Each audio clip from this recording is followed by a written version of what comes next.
slide.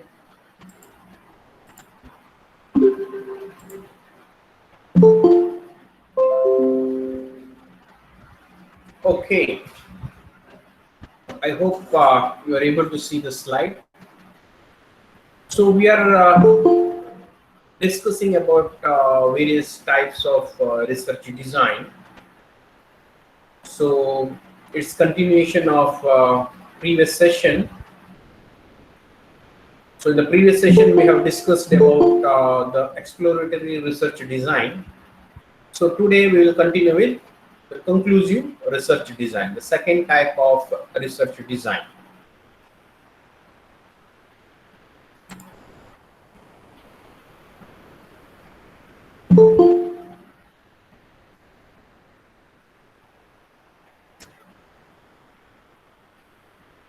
So conclusive research design, as this conclusive research design is conducted to provide information that is useful in reaching conclusions or the information that is required for decision making. So as we have observed, exploratory research, based on exploratory research, the previous type of research design that we were discussing, that is exploratory research, we cannot take any decision based on the findings of exploratory research. So exploratory research is conducted only to get some idea, some more information about the research that you are going to conduct. So you cannot take a decision based on the information. So you require certain information to take decisions in the organization. So such type of information you can get by conducting conclusive research design, or the outcome of conclusive research design helps in making decisions or taking decisions. So you can draw conclusions out of the outcomes of conclusive research designs. So that type of research conclusion, or where the research outcomes are used in decision making. So such kind of research designs are called conclusive research design. So normally this type of research design depends on quantitative research. So both this type of research requires both type of data. So data we classify as primary data and secondary data. So we'll be discussing more about the type of data in the coming sessions. So this type of research requires both secondary data as well as primary data. And the findings of this research can be projected to the population. So it gives the representative. So when you are taking a sample, a small portion of the population, and doing a conclusive research, the result of that research can be projected the representative of the whole population. So the findings can be reflected to the whole population. So that is another characteristic of conclusive research. And conclusive research can be used to test hypotheses through exploratory research. So you will have to conduct conclusive research to test hypotheses. And conclusive research are further subdivided into major two types, that is descriptive research and causal research. Descriptive research and causal research are two types of conclusive research. So we'll discuss about it in further slides.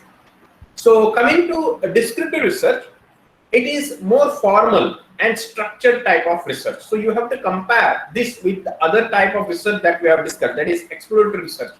So in contrast to exploratory research, descriptive research is more formal.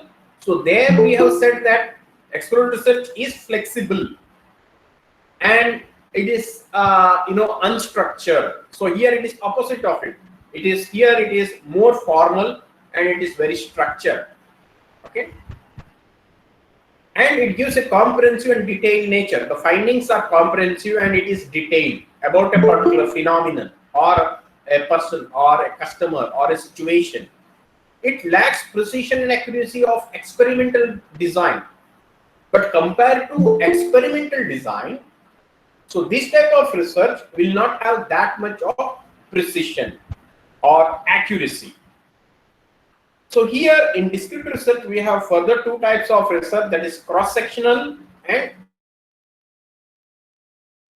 longitudinal. Cross-sectional studies investigates a specific chunk of the population under study. A small portion of the population is studied. It is a scientific approach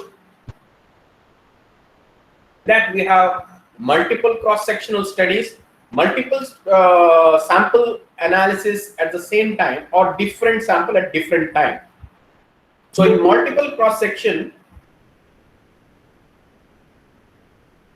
so different samples are, data is collected from different samples at the same time, or different sample at different time period may be collected. So which is, the second one is called as cohort analysis. So that is cross-sectional research designs.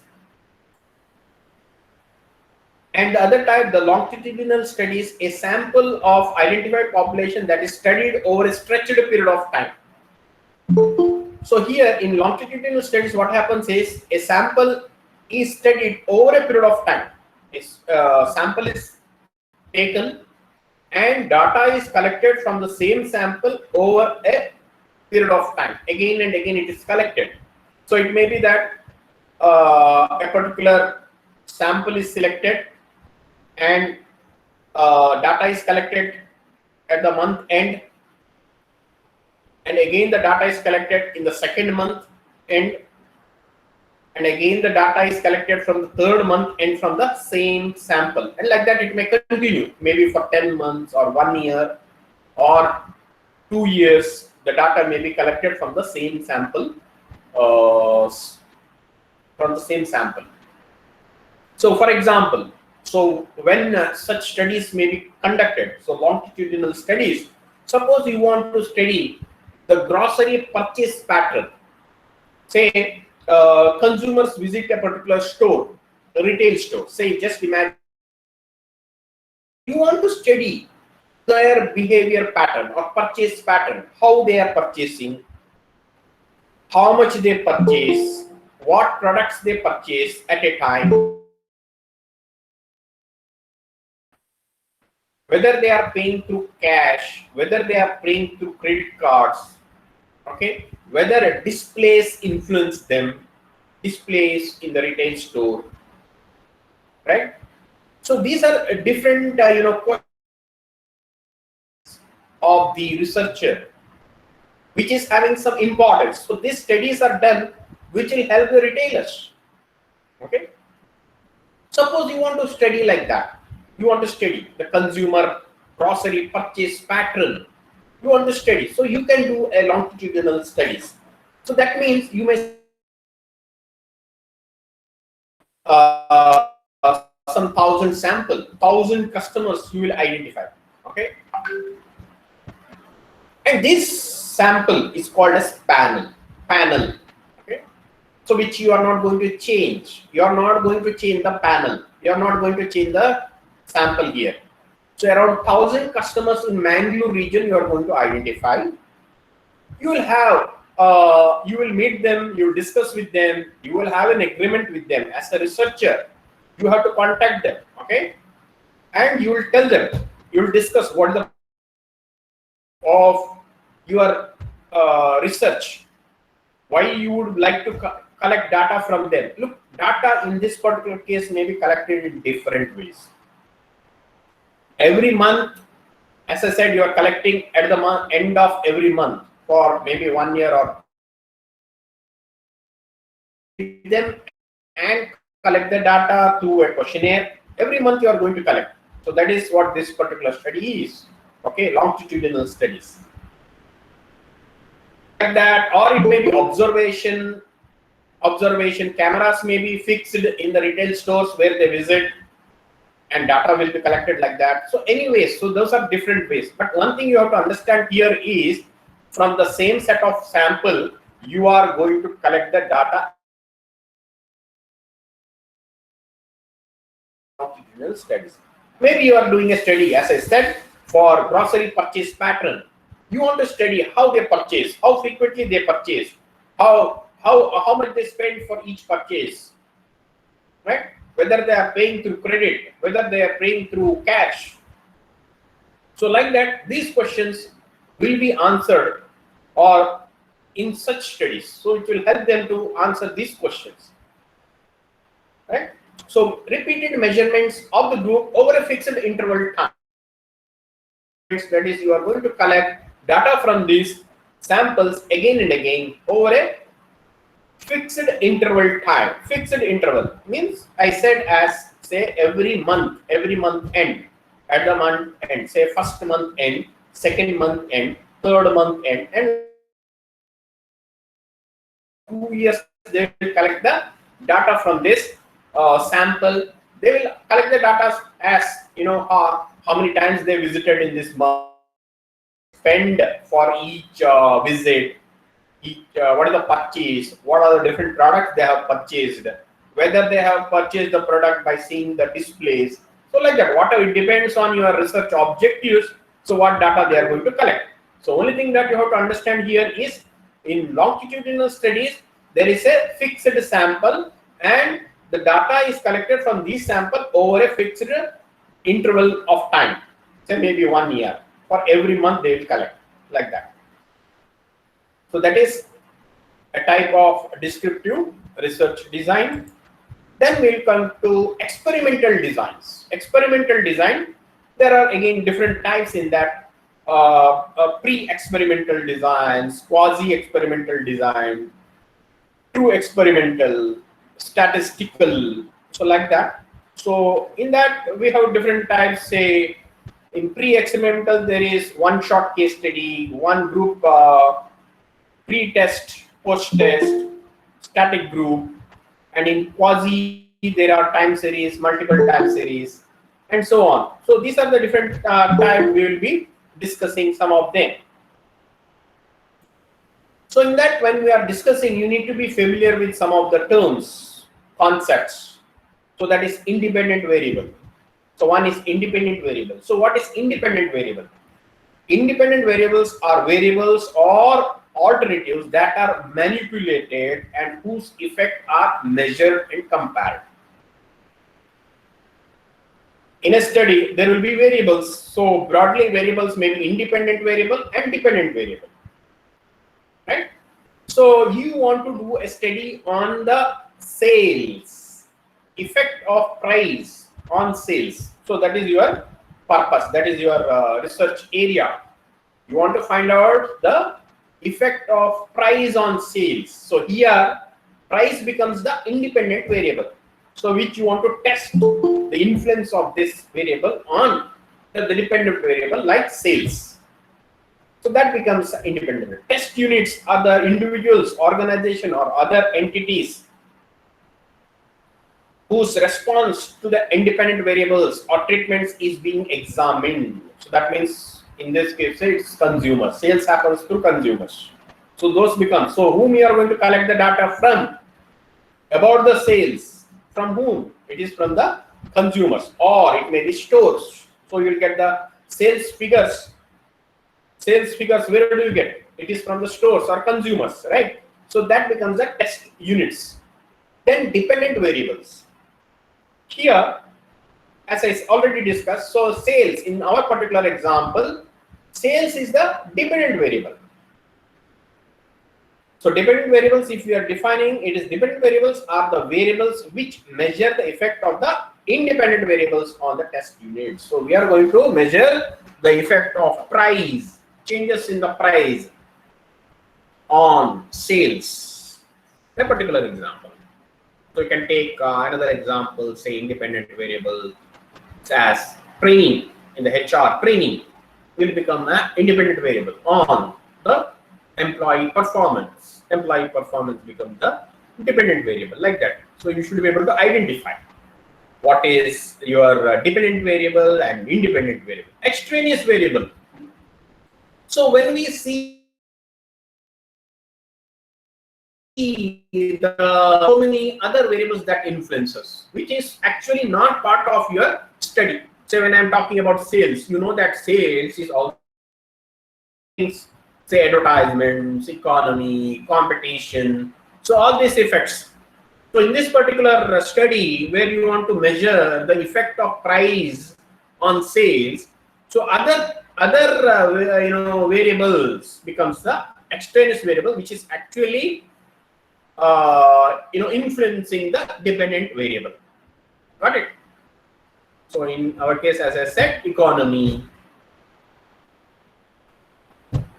the display, the advertisement, the promotions, right? Economy, all that, competition, all that affects. Also the store size, store location, all this influences the sales, right? So that becomes the extraneous thing. You are not your study is not to measure the effect of extraneous variable. You want to only find the influence of price on sales, right? So that is your objective purpose of doing this research. You want to find out to what extent the changes in the price is going to affect the sales. So you want to measure that, right? So other variables becomes the extraneous variables in this particular case. So you are doing experiment where you are trying to control other variables. So here in this studies, there may be it may be done in two different environment. One is natural experiments and another one is controlled experiments. In natural, it is in the natural setups. Controlled, you are trying to control the other variables. So in natural experiments, it is time series, the time series and trend series, cross-sectional design, combination of two. In controlled experiment, there is after only with control group, before, after with one control group, 4 group, 6 study design, like that. It is very simple. So we will be discussing each of these. So time series and trend designs. In that time series, what happens is data is obtained from the same sample at successive intervals. Generally, it is panel studies. As we said, panel is a fixed sample where over a period of time the data is collected from the same sample. So it may be about the wholesalers, retail stores, manufacturers. So panels may be of wholesalers also. Sample may be of wholesalers, it may be or retail stores or manufacturers. So they can also become the samples for panels.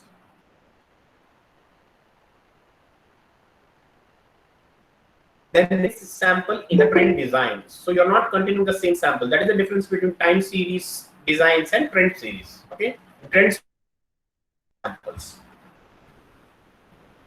So we'll see time series and trend series in that. One short case study is one type of sample design. So in this, what happens is only one subject group is subject to treatment.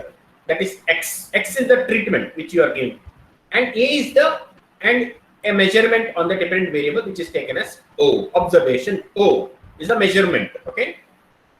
So here treatment, we will take an example as for all these different types of designs. We'll take a example as you want to study the influence of training on employees.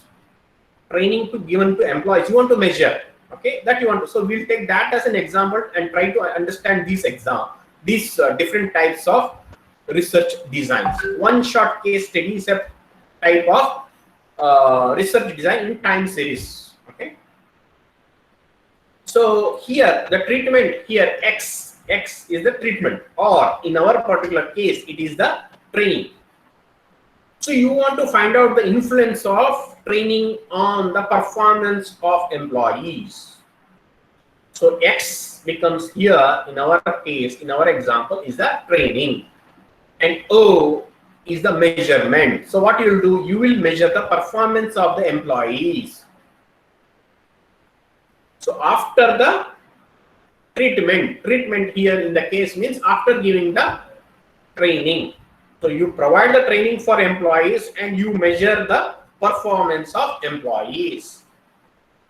Okay, so that becomes your research design.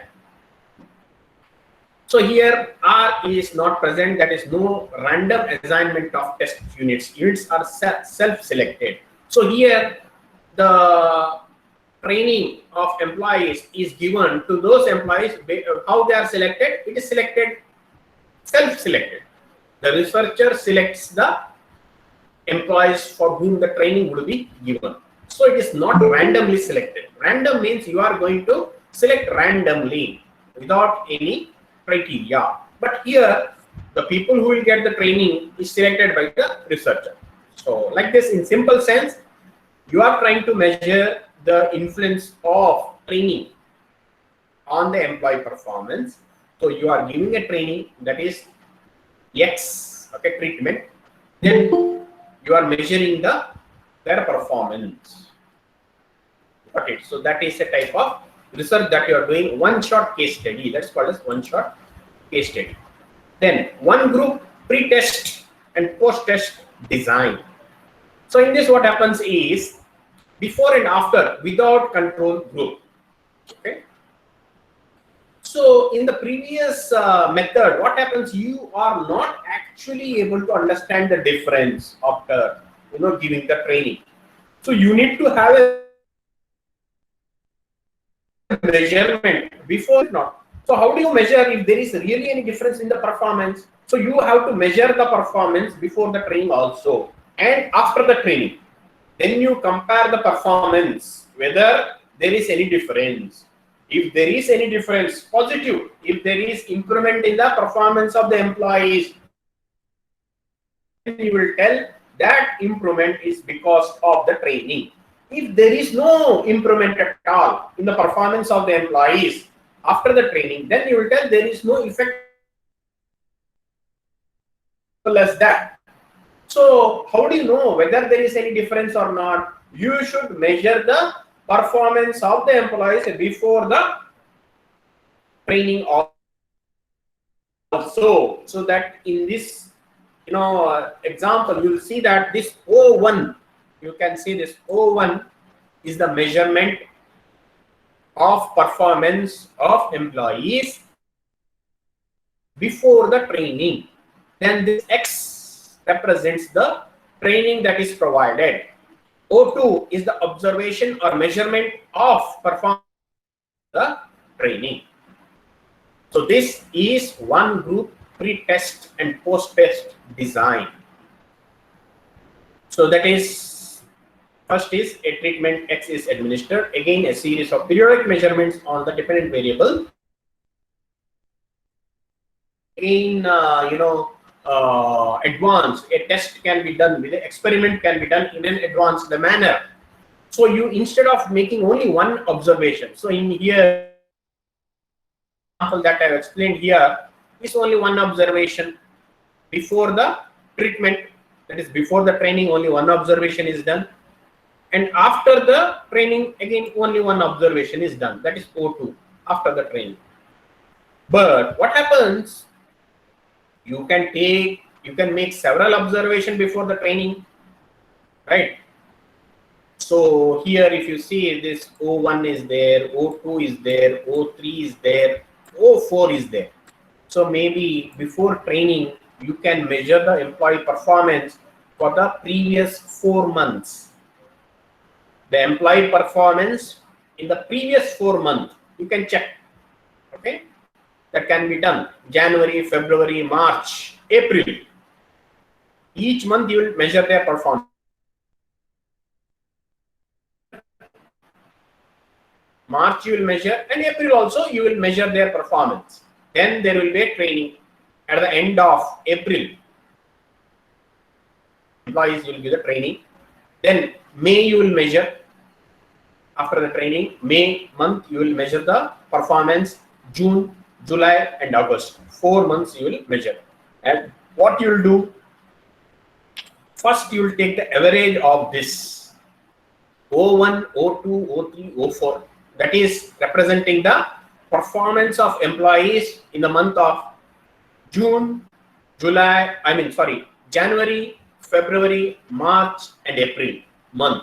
You'll take the average performance of the employees. Okay. Then you will take the average performance of employees after the training for the 4 months. That is May, June, July, and August month. Their performance, you will take the average. Now you will compare the difference if there is any difference in their performance.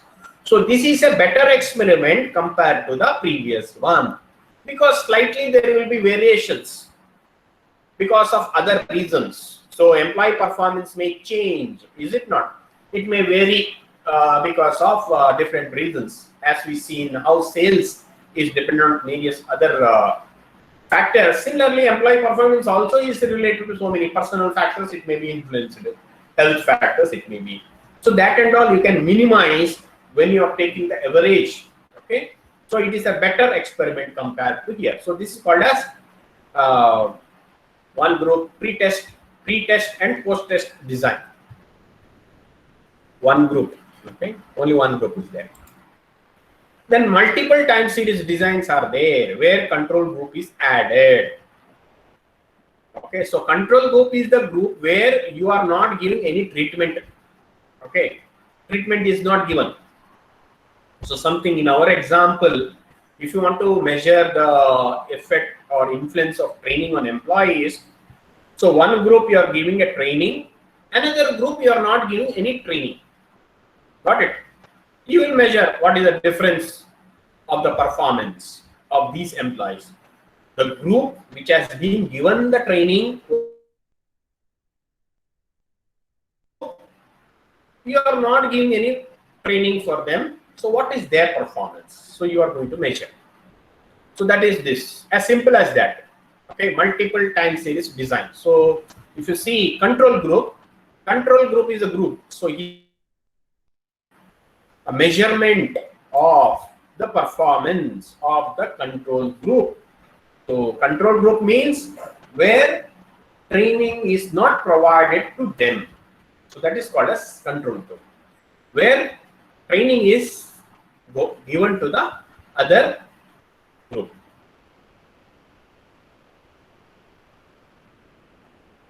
So here measurement, as you see O1, O2, O3, O4. This represents the measurement. Okay, so in our example, it is the measurement of the employee performance for the 4 months performance. You can take. Then X is there, that is the treatment. Here in our case, it's a training is provided to them. Then next 4 months, their performance is measured. So you'll find, okay, what is the average of these two. Then you will have a control group. Their performance also is measured at the same time, but they are not provided any training. Then again, 4 months observation. Now you will compare. Now you will have a number, like say you will get the average of these 4 numbers and these 4 numbers. You will, from average of these 4 months, you will deduct the average of these 4 months, and you find if there is any difference. Okay, then you will compare the difference of these control group also. Okay, then you will get a picture where it is really, if there is any difference between the performance, then you will get a very clear picture in the testing group and control group. So this is the testing group where you are giving the training, and this is the control group. So you'll find out the difference if there is really any difference in the training and performance or not, whether there is an influence of training on the performance of employees or not. Then cross-sectional designs are there, where here what happens, there are different levels. Sometimes what happens, you want to measure the different levels of training. So in training, if you take the example of employee training, so employee trainings may be divided, say, in terms of duration. So it may be that 1 week training is there, whether 1 week training is better or 2 weeks training is better or 1 month training is better. So like that, you want to measure different levels of training. Okay, how do you measure that? In the previous type of designs, you cannot measure that. So you will have to conduct cross-sectional designs where you will have to give treatment. Okay, different levels of treatment. So X1 is given to one set of group. X1 is, say, 1 week training is given. Then 2 week training is given to another set of employees. Then 1 month training is given for another set of employees. Then 6 month training is given to another set of employees. That is X1, X2, X3, and X4. And you are measuring their performance. And you're trying to see whether the employee performance there is difference or not. What is the employee performance after 1 week training? Different set of employees here. That what you have to understand. Okay. So employees are different here. This is one group of employees. This is another group of employees. This is another group of employees. This is another fourth group of employees. So first group of employees, they are given 1 week training. Second group of third group of employees are given 1 month training. Fourth group of employees are given 6 month training. So you want to find out whether the duration is going to matter or not. So with this observation, you can clearly identify whether there is any influence of the duration of training through this test. Then here we will see combination of cross-sectional and time series design.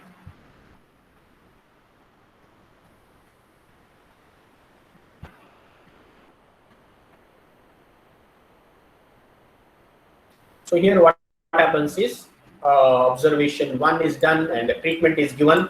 After that, observation is done. Then here control group, there is observation and no training, and observation is done. So you will compare whether any difference is there between these two groups' performance. So that is combination.